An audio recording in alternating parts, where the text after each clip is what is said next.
नमस्कार, मैं हिमांशी अरोड़ा। राजधानी लाइव स्पेशल बुलेटिन में स्वागत है आप सभी का। बुलेटिन की शुरुआत करेंगे इस वक्त की अहम खबर के साथ, जो कि हरियाणा से है। आपको बता दें, चौधरी देवीलाल की राजनीतिक विरासत को लेकर एक बार फिर से चौटाला परिवार में जंग छिड़ गई है। चाचा भतीजे की इस बयानी जंग में चाचा अभय सिंह चौटाला ने अपने बड़े भाई के परिवार को खुली चुनौती देते हुए ये कहा है कि ऐलनाबाद से चाहे अजय चौटाला, दुष्यंत, दिग्विजय या फिर उनकी मां कोई भी चुनाव लड़ ले, जीत मेरी यानी कि इनेलो की ही होगी। और ये भी पता चल जाएगा कि देवीलाल की राजनीतिक विरासत आखिर है किसके पास।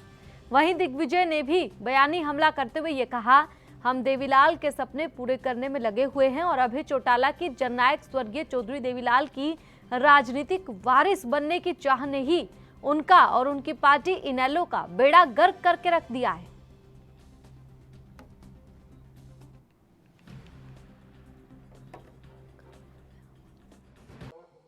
मुकाबला जनता ने करना, मैंने नहीं करना।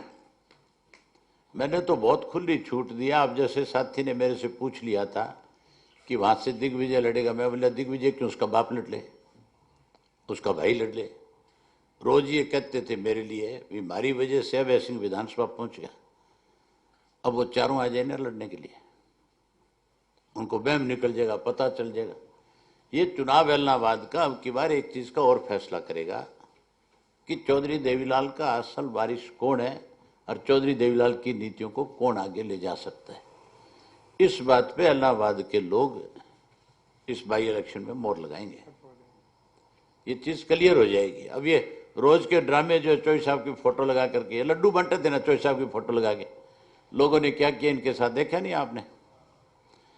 हमारे गांव में, चौटाला गांव के अंदर कल अजय सिंह का जन्मदिन मना रहे थे।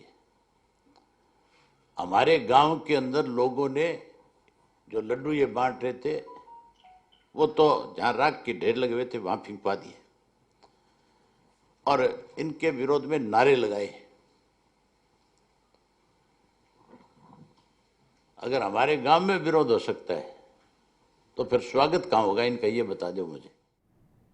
और इस खबर पर ज्यादा जानकारी देने के लिए हमारे साथ संवाददाता अभिषेक तक्षक जुड़ गए। अभिषेक, आपसे जानना चाहेंगे, चाचा और भतीजे के बीच में जुबानी जंग तो पहले भी छिड़ती रही है, अक्सर देवीलाल की विरासत को लेकर यह जंग पहले भी छिड़ी है, लेकिन इस तरह से इस्तीफा देने के बाद अब खुली चुनौती देना कि कोई भी आ जाओ ऐलनाबाद से, इसके सियासी मायने क्या निकाले जाए? जी बिल्कुल, देखिए अभय सिंह चौटाला के द्वारा जो है कल पत्रकार वार्ता की गई थी। वहीं जेजेपी और बीजेपी सरकार को उन्होंने जो बजट को लेकर घेरा, उनका ये कहना था कि इस समय जो मौजूदा समय में 2,43,000 करोड़ से ऊपर का जो है प्रदेश पे कर्जा हो गया। जब कांग्रेस राज था, जब 70,000 करोड़ था, और अब 6 साल में जब से बीजेपी सरकार 5 साल रही और अब 1-1.25 साल से जो बीजेपी सरकार है, तो लगातार है वो बढ़ रहा है। वहीं उन्होंने कहा कि एक लगभग 48,000 करोड़ के करीब जो है इस साल जो है कर्जा चुकाने का जो है बजट में प्रावधान किया गया, जो कि टोटल जो बजट का लगभग 30% है। तो उन्होंने कहा, ये कह रहे हैं कोरोना काल था और इस समय जो कुछ भी जो डेवलपमेंट का काम नहीं हुआ, तो ये पैसा कहाँ चला गया। तो उनका ये साफ तौर पे कहना है कि सरकार में बैठे लोग जो है वो इस पैसे को खा गए या खराब कर दिया, इस तरह का उनकी ओर से जो है बड़ा आरोप लगाएगा। और वहीं उन्होंने जो कॉन्ट्रैक्ट नौकरियों जो रखी जा रही है उसके ऊपर भी उन्होंने तंज कसते हुए डिप्टी सीएम पे कहा कि ये जो कॉन्ट्रैक्ट वाली नौकरी है वो दुष्यंत कॉन्ट्रैक्ट नौकरियां उनका नाम रख दिया गया। इस तरह उन्होंने जो है बड़ा कटाक्ष जो है डिप्टी सीएम जो उनके भतीजे लगते हैं अभय सिंह चौटाला के, उनके ऊपर किया। और वहीं उन्होंने ये ऐलनाबाद जब सीट जहां से उन्होंने इस्तीफा दे दिया, उन्होंने साफ तौर पर ये कहा कि इस परिवार में से कोई भी आ जाए, चाहे दुष्यंत आ जाए, चाहे दिग्विजय चौटाला आ जाए, चाहे उनकी मां नैना चौटाला आ जाए, चाहे पिता अजय सिंह चौटाला आ जाए, ये साफ पता चल जाएगा। ये चुनाव जो ये साफ दिखा देगा कि चौधरी देवीलाल की जो राजनीतिक विरासत का असली हकदार कौन है। और वही उन्होंने जो चौटाला गांव में विरोध का भी जिक्र किया कि उनका साफ तौर पे कहना है कि इस समय ऐसे हालात बन गए हैं कि उनका खुद के गांव में जो है, इनका जो खुद का गांव है चौटाला परिवार का चौटाला गांव, उसमें विरोध हो रहा है। तो फिर पूरे प्रदेश में हिसाब लगाया जा सकता है कि आखिर इनका स्वागत कहाँ होगा जब अपने ही गांव में विरोध है। तो इस तरह के जो उनके ओर से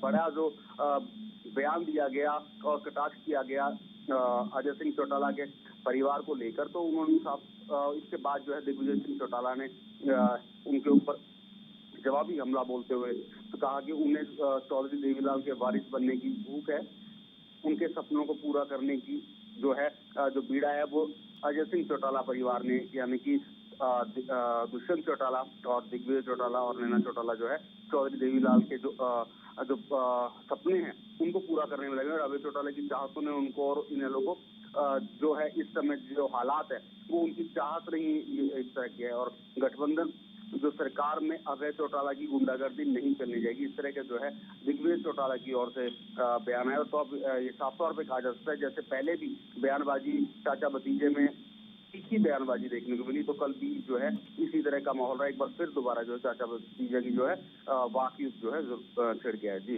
अभिषेक, जानना चाहूंगी क्या इस दौरान कुछ और कहा अभय सिंह चौटाला ने, क्योंकि कांग्रेस की ओर से जो अविश्वास प्रस्ताव लेकर आया गया था लेकिन बावजूद उसके गठबंधन सरकार आज भी बरकरार, हालांकि दावा किया गया था कि गिरा देंगे सरकार।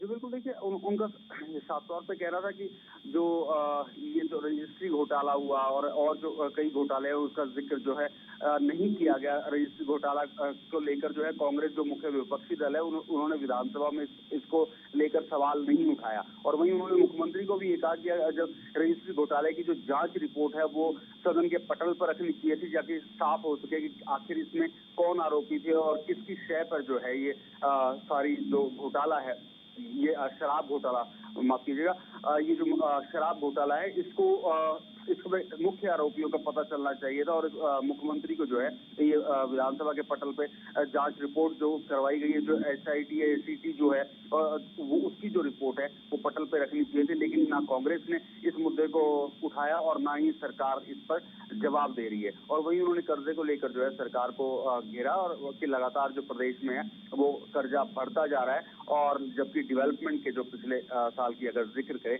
कोई भी काम नहीं हो, ये सरकार ने खुद माना है और उसके बावजूद जो है कर्जा जो लगातार प्रदेश में बढ़ रहा है। अभिषेक, लगातार जो वार पलटवार है वो देखने को मिलता रहता है इनेलो में। वहीं अभय चौटाला ने किसानों के पक्ष में इस्तीफा दे दिया, लेकिन बावजूद उसके हालांकि किसान आंदोलन अभी भी चल रहा है। लेकिन जिस तरह से हार हुई है कांग्रेस के अविश्वास प्रस्ताव की, क्योंकि गठबंधन सरकार पूरे मतों के साथ फिर से वापस आए, तो किसानों में भी इस वक्त काफी रोष देखने को मिल रहा है। तो ऐसे में जब अभय चौटाला ने उनके समर्थन में इस्तीफा दे रखा है तो उनके पक्ष में काफी किसान होंगे। क्या इसी दम पे एलनाबाद से चुनौती देते हुए दिखाई दिए अभय चौटाला? देखिए, एलनाबाद से पहले भी जो है अभय सिंह चौटाला कई बार जीत चुके हैं और अब इस्तीफा देने से पहले भी वो वहीं से विधायक थे।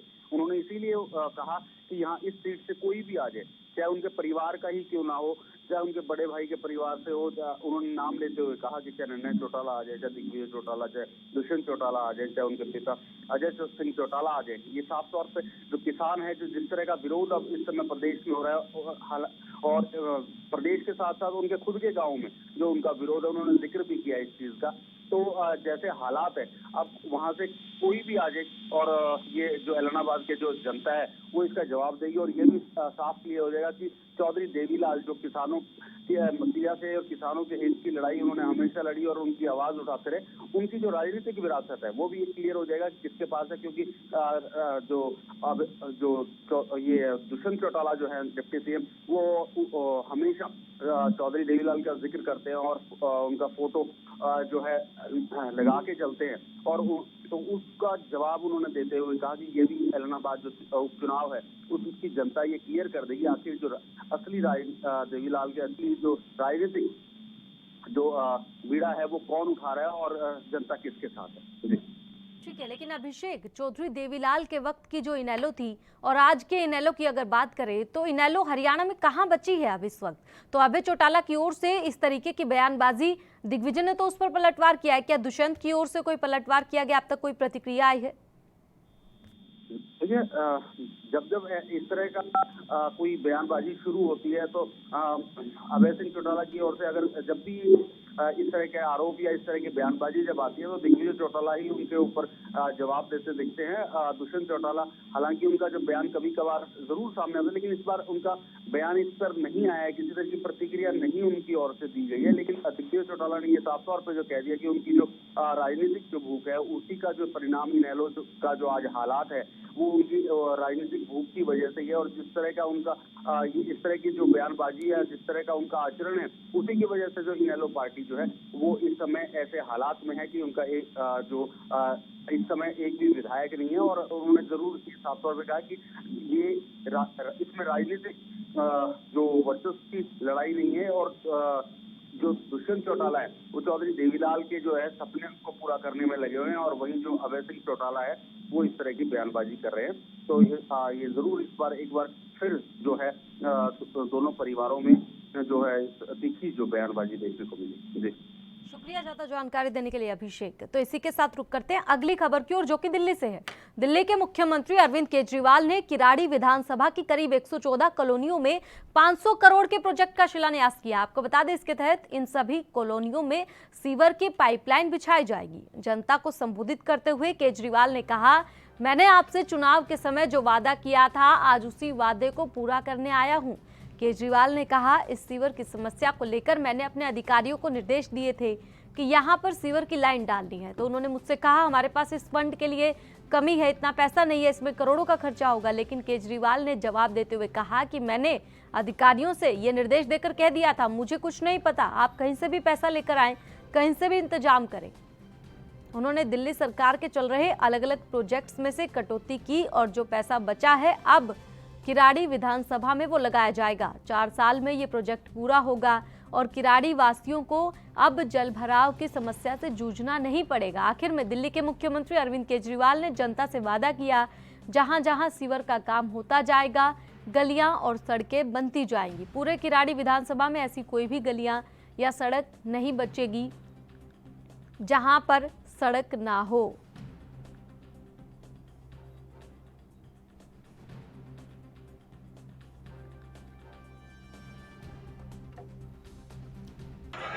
जब लॉकडाउन लगा था, हमने जगह जगह 1 करोड़ लोगों को राशन बांटा था, जगह जगह लोगों के लिए खाने का इंतजाम करा था। जितने हमारे ऑटो वाले भाई हैं उनको 5-5 हजार रुपए महीना दिया था। काफी लोगों के लिए काम, तो खर्चे बढ़ गए थे सरकार के, आमदनी खत्म हो गई। मैं क्या बताऊंगा। ऐसे में मैंने जब अपने अफसरों को कहा तो अफसर बोले जी पैसा नहीं है। ये सीवर का आपका जो काम हो रहा है ये बहुत बड़ा काम है, 500 करोड़ रुपए का खर्चा आ रहा है जी इसके ऊपर, 500 करोड़ रुपए का।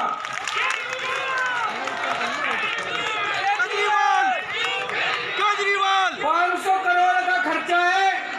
मैंने अपने अफसरों को कहा, मैंने कहा भाई ये तैयारी करो, ये सीवर बनाना है। तो बोले जी पैसे नहीं है। मैंने कहा जो मर्जी करो, चाहे कहीं से लाओ पैसे, चाहे कहीं से पैसे काटो, जो मर्जी करो, मैं वादा करके आया हूं, नहीं तो किराड़ी में मैं मुंह कैसे दिखाऊंगा। और इस खबर पर ज्यादा जानकारी देने के लिए हमारे साथ संवाददाता राजीव जुड़ गए। राजीव, 500 करोड़ का ये प्रोजेक्ट, क्या कुछ कहा मंच से केजरीवाल ने, विस्तार से बताएं। विधानसभा के अंदर अरविंद केजरीवाल के वहाँ पर चुनाव प्रचार के लिए उतरे थे। पहले तो कहीं ना कहीं उन्होंने एक वादा किया था कि किराड़ी विधानसभा के लोगों से के जनता के लिए वो कहीं ना कहीं जो सुविधाएं हैं वो मुहैया कराएंगे, मगर कहीं ना कहीं अब उस वादे को पूरा करने का समय है। और कहीं ना कहीं जिस तरीके से अरविंद केजरीवाल जी ने कल आकर वहाँ पर किराड़ी विधानसभा के अंदर बिल्कुल स्पष्ट किया कि उन्होंने वादा किया था, आप वो पूरा करने वाले हैं। और यहाँ तक कि पहले जल भराव की जो स्थिति थी उसको भी कहीं ना कहीं मैनेज करने की कोशिश की जा रही है। मगर जिस तरीके से बात करें सीवर लाइन की सबसे बड़ी दिक्कत थी किराड़ी विधानसभा के अंदर, और उसको अब पूरा किया जाएगा। यानी 114 कॉलोनियों को सीवर लाइन जिसमें डाली जाएगी, और 500 करोड़ का जो बजट रखा गया है वो कहीं ना कहीं दिल्ली सरकार के पास नहीं था। यहाँ तक कि उन्होंने ये भी कहा कि हमारे पास बजट नहीं था, मगर उन्होंने अपने अधिकारियों को ऑर्डर दिए थे कि कैसे भी करके मैनेज कीजिए, और जो इनकी योजनाएं थी, दिल्ली सरकार की जितनी भी योजनाएं थी उनमें से थोड़ी थोड़ी कटौती कर कर वो 500 करोड़ का जो बजट है वो बनाया गया। और यहाँ तक कि जो अब किराड़ी विधानसभा के अंदर पूरे सीवर लाइन का जो काम होगा वो डाल दिया जाएगा, यानी कि वो कर दिया जाएगा। जो जल बोर्ड का काम था वो पहले, यानी कि जो वाटर लाइन की जो पहले पाइपलाइन थी वो डाल दी गई है, और अब कहीं ना कहीं सीवर लाइन की पाइपलाइन डाली जाएगी, उसके बाद में रोड बनाया जाएगा। मगर इसके अंदर अभी 4 साल का समय लगेगा, और 4 साल के समय के अंदर देखना होगा क्या दिल्ली सरकार अपना काम पूरा कर पाती है या नहीं। जी राजीव, जानकारी ये भी सामने आ रही कि दिल्ली में तमाम कर्मचारियों को तनख्वाह नहीं मिल रही है और ऐसे में 500 करोड़ का ये प्रोजेक्ट और सरकार की ओर से साफ तौर पर कहा जा रहा है कि बाकी के प्रोजेक्ट्स में से कटौती करके किया गया है। तो क्या सैलरी वगैरह की कटौती करके तो प्रोजेक्ट को नहीं किया जा रहा? देखिए, यहाँ पर एक चीज समझनी होगी, जिस तरीके से बात करी अरविंद केजरीवाल जी ने कि उनके पास बजट नहीं था और यहाँ तक कि जो दूसरे प्रोजेक्ट थे उनके में से कटौती कर कर ये 500 करोड़ का जो सीवर लाइन का काम था वो यहाँ पे किया जाएगा। मगर उन्होंने एक चीज और स्पष्ट की इसके अंदर कि 4 साल के अंदर ये पूरा किया जाएगा। अगर 4 साल के अंदर पूरा किया जाता है तो सीधा सीधा कहें तो दिल्ली जो विधानसभा के चुनाव आएंगे दोबारा से, वो कहीं ना कहीं उस तक उनका आंकड़ा है और यानी कि अभी पूरे 4 साल का जो समय है वो इसी तरीके से निकलेगा। मगर बात करें जिस तरीके से सैलरी विभाग की, यानी कि जो सैलरी नहीं दी जा रही थी कर्मचारियों को और उनमें से शायद कटौती की गई है, ये स्पष्ट नहीं किया गया अरविंद केजरीवाल जी ने। मगर हाँ, ये जरूर है जो दिल्ली सरकार के अंदर जो काम करने वाले लोग हैं उनकी कहीं ना कहीं सैलरी में से कटौती जरूर की जा रही है। यहाँ तक कि जो निगम के अंदर है वो भी कहीं ना कहीं उनको भी सैलरी नहीं मिल पा रही है। कर्मचारी, सफाई कर्मचारी थे जिन्होंने पूरे कोरोना टाइम के अंदर पूरे काम किया था, यहाँ तक कि उनको भी सैलरी समय पे नहीं मिल पा रही है। 2 महीने की मिल जाती है तब फिर 2 महीने की रह जाती है। तो इस तरीके का काम जरूर चल रहा है। मगर एक चीज स्पष्ट है, जिस तरीके से अब वादा किया गया है उससे साफ जाहिर है या ये चुनावी मद्देनजर रखते हुए किया गया है, क्योंकि अब 2022 के अंदर निगम के चुनाव आ रहे हैं और निगम के लिए कहीं ना कहीं दिल्ली सरकार पूरी कोशिश करती नजर आ रही है और उसी के मद्देनजर रखते हुए शायद इस तरीके का वादा किया गया है और यह तो पूरा करने के लिए योजना बनाई गई है, वो भी कहीं ना कहीं इसी मद्देनजर रखते हुए किया गया है। जी बिल्कुल राजीव, आपसे ये भी जानना चाहूंगी कि चुनाव से पहले ठीक चुनावी वादा पूरा करने यहाँ पर केजरीवाल पहुंचे हैं, तो केजरीवाल ने इस दौरान कहा कि 4 साल का वक्त लगेगा, लेकिन 4 साल के दौरान ये प्रोसीजर कैसे रहने वाला है, क्या इस बारे में कोई जानकारी दी गई? देखिए, बिल्कुल सही कहा आपने। यहाँ पर एक चुनावी वादा जरूर है, क्योंकि जिस तरीके से अब चुनाव नजदीक आ रहे हैं तो कहीं ना कहीं दिल्ली सरकार को भी याद आ गया कि किराड़ी विधानसभा के अंदर वादा किया हुआ था, क्योंकि ये वादा लगभग 6 साल पहले किया गया था, यानी कि 2014 में इसकी शुरुआत की गई थी। जब खुद अरविंद केजरीवाल जी चुनाव प्रचार के लिए उतरे हुए थे, उन्होंने वादा किया था कि हमने जहां पर दिल्ली की कच्ची कॉलोनियों के अंदर सीवर की समस्या होगी या फिर वाटर लाइन की समस्या होगी, उनको पूरा किया जाएगा। मगर अब 6 साल का समय बीतने के बाद में आप जाकर अरविंद केजरीवाल जी को याद आई है कि किराड़ी विधानसभा के अंदर जनता से वादा किया था और वो उसको पूरा करने के लिए ठीक चुनावी समय के अंदर ही उतरे हैं और कहीं ना कहीं चुनावी मुद्दे से ही जोड़कर देखा जा रहा है। मगर जिस तरीके से बात करें 4 साल की और लंबा समय लगेगा, तो सीधा सीधा उनका जो आंकड़ा है अभी विधानसभा के इशारे की तरफ है, यानी कि विधानसभा का जो दिल्ली विधानसभा का चुनाव होंगे उसको जीतने की तैयारी की गई है। तो साफ जाहिर है कहीं ना कहीं चुनावी वादे जरूर है, मगर देखना होगा क्या ये 4 साल के अंदर पूरा हो पाता है या फिर दिल्ली की जो जनता है या किराड़ी की विधानसभा की जो जनता है, क्या वो इसी तरीके से 4 साल तक जूझती रहेगी। वाटर लाइन की समस्या से या सीवर लाइन की जो समस्या बनी हुई थी वो कहीं ना कहीं किराड़ी विधानसभा के लोगों के लिए बड़ी मुश्किलें बनी हुई थी, मगर कहीं ना कहीं 4 साल का जो समय रखा गया है उससे कहीं ना कहीं साफ जाहिर है चुनावी मुद्दे जरूर हैं और चुनावी वादे ही किए जा रहे हैं। जी राजीव, जिस दौरान केजरीवाल मंच से बोल रहे थे, तमाम जानकारी दे रहे थे, उस दौरान भीड़ काफी दिखाई दी थी। जनता की क्या कुछ प्रतिक्रिया आ रही है इसके बाद, क्योंकि यहाँ पर किराड़ी विधानसभा को बड़ी सौगात दी गई है केजरीवाल की ओर से?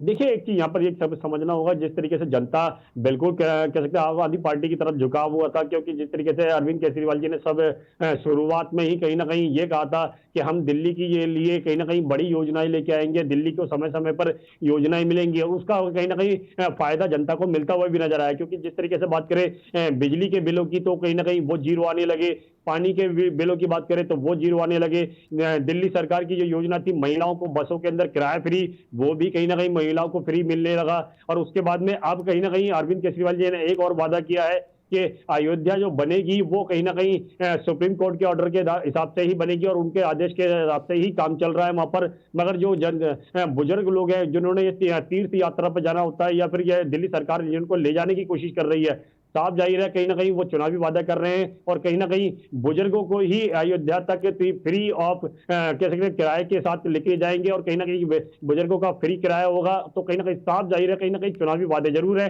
मगर देखना होगा क्या ये चुनावी वादे ही है या आने वाले समय के अंदर ये 4 साल के अंदर ये काम पूरे हो पाएंगे या आने वाले समय के अंदर क्या वाकई में ही तीर्थ यात्रा बुजुर्गों को तीर्थ के लिए यात्रा के लिए लेके जाएगी दिल्ली सरकार या फिर चुनावी वादे रह जाते हैं। जी शुक्रिया ज्यादा जानकारी देने के लिए राजीव। तो इसी के साथ अब रुक करते हैं अगली बड़ी खबर की ओर, जो कि मुंबई से। आपको बता दें, मुंबई की एक अदालत ने उद्योगपति मुकेश अंबानी के घर के बाहर विस्फोटक से भरी कार पाए जाने की जांच के सिलसिले में पुलिस अधिकारी सचिन वाजे को रविवार को 25 मार्च तक के लिए एनआईए की हिरासत में भेज दिया गया है। एक अधिकारी ने कहा कि वाजे को स्थानीय अस्पताल में चिकित्सीय जांच कराने के बाद दक्षिण मुंबई में स्थित एक अदालत लाया गया। वाजे को भारतीय दंड संहिता की धारा 286, 465, 473, 506(2), 120(b) और विस्फोटक पदार्थ अधिनियम की संबंधित धाराओं के तहत गिरफ्तार किया गया था। एनआईए ने वाजे की 14 दिन की हिरासत लेते हुए अदालत को यह बताया। उन्हें इस मामले में पुलिस अधिकारी की भूमिका के बारे में जानकारी मिली थी और पूछताछ के दौरान अपनी भूमिका की बात वाजे ने स्वीकार की। इसके बाद वाजे को गिरफ्तार किया गया। एनआईए ने हिरासत मांगने से संबंधित याचिका में इस मामले में वाजे की भूमिका को दर्शाने के लिए गवाहों के बयानों को भी पेश किया।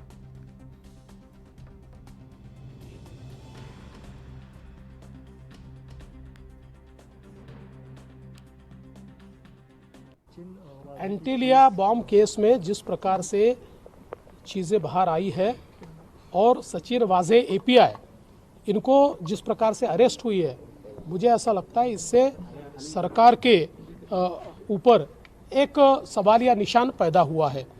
विशेष रूप से हम लगातार ये कह रहे थे कि ये बहुत गंभीर घटना है और सचिन वाजे के ऊपर कार्रवाई होनी चाहिए, लेकिन उस समय मुख्यमंत्री जी और गृह मंत्री जी केवल उनका बचाव कर रहे थे, मानो उनके वकील हो।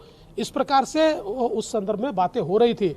लेकिन अब जो चीज़ें बाहर आ रही है, ये सारी चीज़ें गंभीर है और मैं ऐसा मानता हूँ अभी तो बहुत कम चीज़ें बाहर आई है और ये तो अभी एक ही एंगल इसका बाहर आया है, मनसुख हिरेन जी की हत्या। ये जो एंगल है ये तो उससे भी बहुत ज़्यादा मैं ऐसा मानता हूँ कि गंभीर है, जो भी बाहर आना बाकी है और जो बाहर आएगा तब ध्यान में आएगा कि इसमें कौन कौन लोग लिप्त है, इसके पीछे की मंशा क्या है।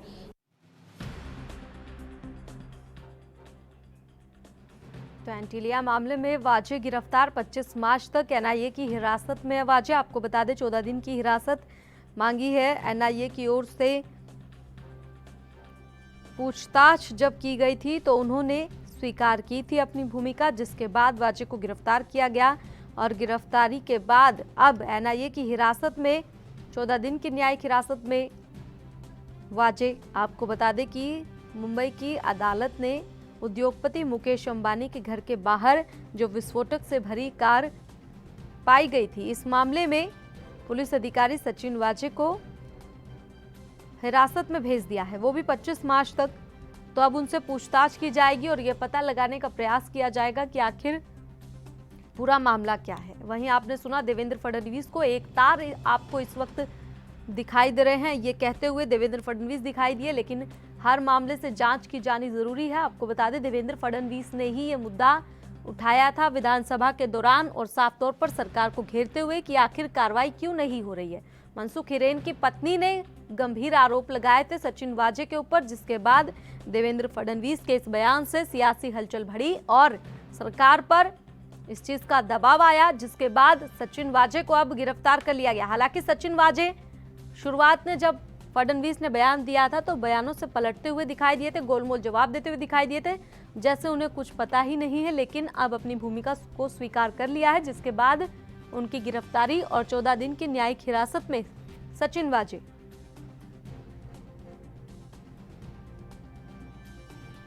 आपको बता दें वाजे की भूमिका को दर्शाने के लिए गवाहों के बयानों को पेश किया गया याचिका में।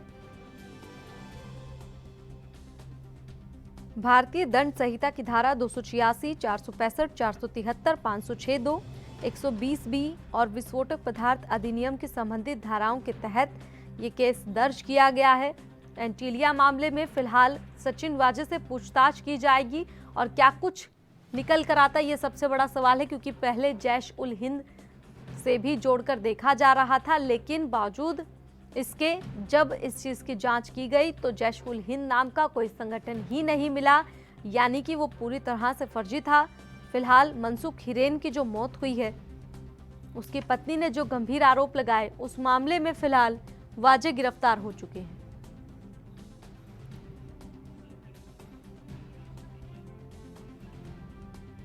और इस खबर पर ज्यादा जानकारी देने के लिए संवाददाता हमारे साथ सत्यप्रकाश जुड़ गए। सत्यप्रकाश, आपसे जानना चाहेंगे 14 दिन की न्यायिक हिरासत में फिलहाल वाजे, तो क्या कुछ अपडेट आपके पास है?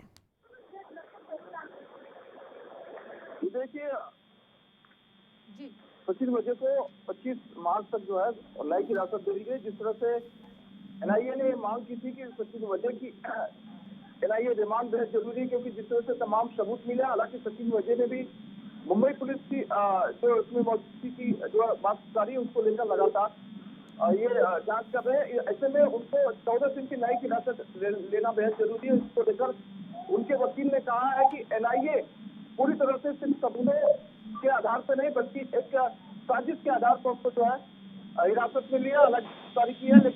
जिस तरह से उनके वकील का ये आरोप है कि लगातार जो आरोप लगाए गए वो भी बेबुनियाद है। हालांकि 2 दिन के बाद भी मतलब यानी कि सोमवार को कोर्ट जारी रहेगी। कोर्ट में जो है एनआईए को सचिन वजे के खिलाफ जो है कहीं पेशी करनी होगी। सत्यप्रकाश, देवेंद्र फडणवीस ने कहा कि ये तो सिर्फ एक ही पहलू है, और किन पहलुओं के बारे में कहना चाह रहे थे फडणवीस?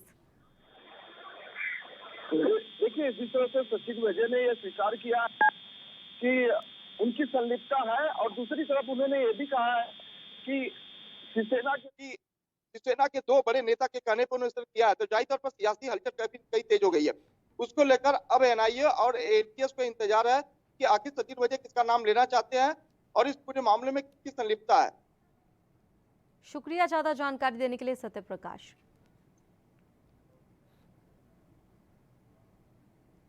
तो फिलहाल न्यायिक हिरासत में सचिन वाजे, लेकिन पूछताछ के दौरान क्या कुछ खुलासा होता है ये सबसे अहम रहेगा। राजधानी लाइव स्पेशल बुलेटिन में इतना ही। फिलहाल आप देखते रहें एएनबी न्यूज। नमस्कार।